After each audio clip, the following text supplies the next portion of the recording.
we use a lot of different programs, but for our browser, we use Google Chrome because of a lot of things, mainly because we use Google for all of our other stuff. But there's 5 things that you can do to maximize your use of Chrome. The first one is using permanent tabs. That is, you keep tabs open and then you can go into the settings and set them to open when you start Chrome. The ones that you use multiple times a day, like calendar and mail and Facebook, maybe it's the presentation that you're working on, that kind of stuff you want to have as permanent tabs that open automatically. And what we really encourage people to do is not open a whole bunch of tabs. Oh, I'm looking at this, I'm working with this. You need to have places to put stuff. So the bookmarks bar is the next thing that we use for that. Bookmarks bar is right at the top of Chrome along the top there. You have to go turn it on in settings. But there you want to put stuff that you use once a week.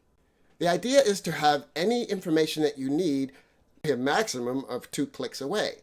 And so the third one after bookmarks bar, Google introduced reading list. It's in the upper right hand corner, a little square, you click on it, it's got bookmark reading list. Reading list is a staging area for links. So if there's something you say, oh yeah, you know what, I want to look at this later, don't leave the tab open, go to reading list and you can click at the bottom, it says add current tab to reading list.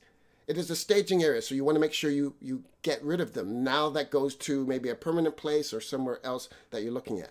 Then there's my shortcuts. That's on the new tab page. So when you go to new tab, if you have it set to standard, then you'll have 8 little icons at the bottom, and you can either have them come up as the most recent things you did, which I don't because we have the permanent tabs up there for most recent things. You can set it to specific things. So that's your third row. So on your bookmarks bar, you have stuff you use every week. On your on the new page, you have these 8 things that you use often as well. And then the final thing I would say is a reopen close tab. If you close something, you go, oh, darn it, I didn't mean to do that. You go to the upper right-hand corner on the top, right-click, and there's reopen close tab.